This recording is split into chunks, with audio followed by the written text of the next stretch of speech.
दोस्तों, आप लोगों ने कभी ये सोचा है कि हमारी धरती सूरज के गोल गोल चक्कर क्यों काटती रहती है?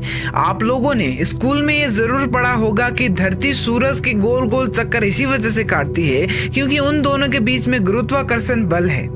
पर गुरुत्वाकर्षण बल तो खींचने वाली बल है और गुरुत्वाकर्षण बल के चलते दो वस्तुएं एक दूसरे के साथ अट्रैक्ट होती है, यानी कि एक दूसरे के साथ आती है। पर इस हिसाब से सोचा जाए तो अगर हमारी सूरज और हमारी धरती के बीच में गुरुत्वाकर्षण बल मौजूद है तो हमारी धरती को सूरज के गोल गोल चक्कर ना काटकर सूरज की तरफ बढ़ना चाहिए था, क्योंकि गुरुत्वाकर्षण बल तो दो ऑब्जेक्ट्स को एक दूसरे के पास लेकर आती है। पर कैसे हमारी धरती सूरज के गोल गोल चक्कर काटती रहती है, तो इसी चीज का एक्सप्लेनेशन हम इस वीडियो में करने वाले हैं। तो अंत तक इस वीडियो को देखते रहिएगा ताकि आप लोगों को पूरी की पूरी जानकारी हासिल हो सके। तो नमस्कार दोस्तों, मैं हूं शर्मा फैक्स और आपका स्वागत है हमारी इस नई वीडियो में, जिस पर हम बताने वाले हैं कि हमारी धरती सूरज के गोल गोल चक्कर क्यों काटती रहती है।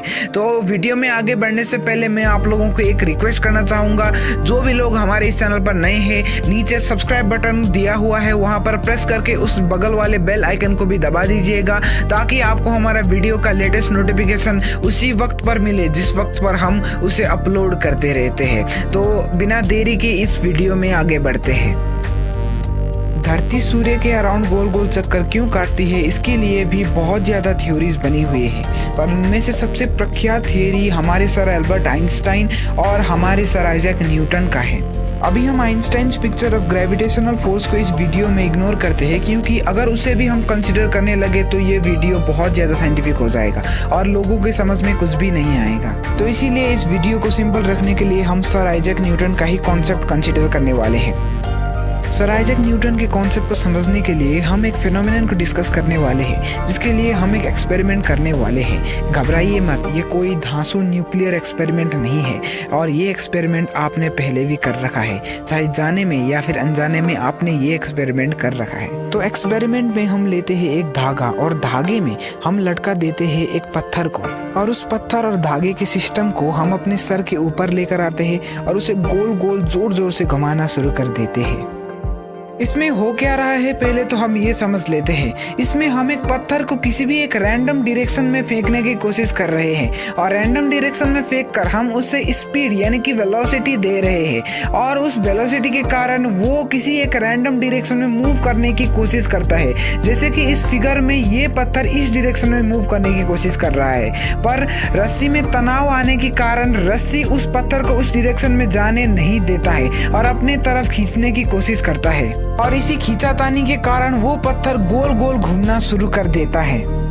और इसी गोल गोल मूवमेंट के कारण पत्थर में दो प्रकार की फोर्सेस लगती है। एक फोर्स उसे हमारी हाथों की तरफ आकर्षित करता है और हमारी हाथों की तरफ खींचता है, पर हमारी हाथों की तरफ पत्थर नहीं आता है, क्योंकि उसके जस्ट अपोजिट में एक फोर्स ऐसा भी लगता है जो कि पत्थर को बाहर फेंकने की कोशिश करता है। तो इसी दो फोर्सेस के बैलेंस होने के कारण ये पत्थर कहीं भी मूव नहीं करता है और गोल गोल सर्कुलर वे में घूमता ही रहता है। बिल्कुल यही केस होता है हमारे सौरमंडल में, जब हमारी धरती सूर्य के गोल गोल चक्कर काटती है। एक ऐसी वेलोसिटी एग्जिस्ट करती है जो कि हमारी धरती को इस तरफ धकेलने की कोशिश करती है और हमारी धरती उस तरफ बढ़नी ही शुरू हो जाती है कि हमारा गुरुत्वाकर्षण बल हमारी धरती को इस तरफ खींचना शुरू कर देता है। और इसी खींचातानी के कारण जैसे कि वो पत्थर भी गोल गोल ऑर्बिट में घूमना शुरू कर दिया था, वैसे ही हमारा धरती भी इसी खींचातानी की वजह से गोल गोल घूमना शुरू कर देता है। अब आपके मन में भी एक सवाल यह उठ रहा होगा कि धरती को यह वाली वेलोसिटी कैसे मिली होगी। तो आपके सवाल का आंसर देने के लिए हम एक नई वीडियो बनाएंगे जिस पर हम इसी टॉपिक को डिस्कस करेंगे, क्योंकि इस वीडियो में अगर हम इसे कवर करेंगे तो यह बहुत ही ज्यादा लंबा और साइंटिफिक हो जाएगा। तो इस वीडियो को छोटा और सिंपल रखने के लिए इस वीडियो में हम इतना ही डिस्कस करने वाले हैं।